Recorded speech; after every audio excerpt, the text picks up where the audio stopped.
segue to history. Let me give a brief introduction and turn things over for color commentary by my colleague, Professor Santiago. So the history department here offers courses in the critical understanding of the past to see how the diversity of peoples have responded to human events, even crises, and to make this knowledge available to others. We have areas of specialization: Asia, with a particular emphasis in China; Latin America, with an emphasis in Mexico, especially the oil fields there; modern Europe, 19th century nursing; United States history, Civil War, and also women in labor and African American history; and then early European history, emphasis on medieval monastic and cultural history. Professor Santiago. Thank you, Brother Charles. McKenna Decker is also with us from the History Department, one of our students who has also recently completed an internship at the Smithsonian, so she'll tell you a little bit about that.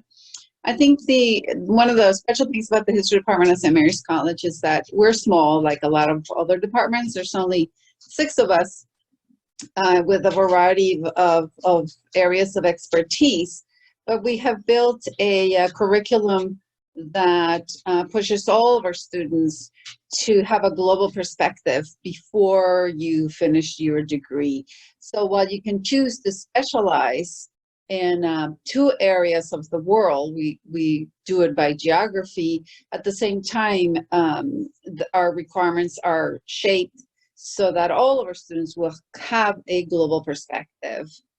Because we believe that in a modern world, it's not enough to know just about one specific area of the world. We want you to be as rounded in your knowledge of history as possible. We also have a couple of things that are unique to St. Mary's that you won't even find at some of the large universities. We have 3 faculty members at St. Mary's who teach environmental history. So if questions of environment and ecology and climate change are of interest to you, you are not going to find another department in the United States where you have 3 faculty who can look at these questions from a historical perspective, and which are easily work with environmental studies, which is a separate major at the college. Other areas that we cross across are various geographical areas that allow students to pursue some ideas across geographical space are things like women's history. You can get women's history in Europe, women's history in Latin America, women's history in the US. And you can also look at questions of revolution. So revolution in Latin America, the American Revolution, revolutions in Asia.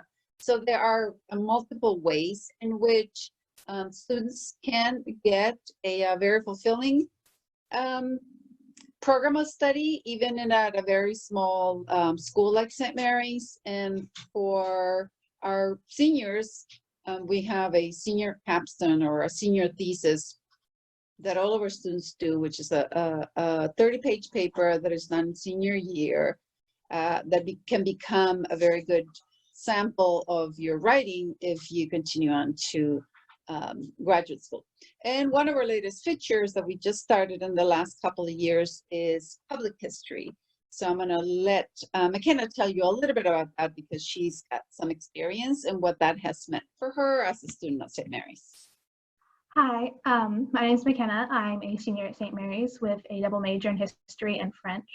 I actually have one of my concentrations in public history, so I'm looking at how museums function within a town or a city, monuments, plaques, all of that sorts of things. And then St. Mary's is also curating a relationship with the National History Museum in DC, where I spent 4 weeks in January interning under a curator in Washington.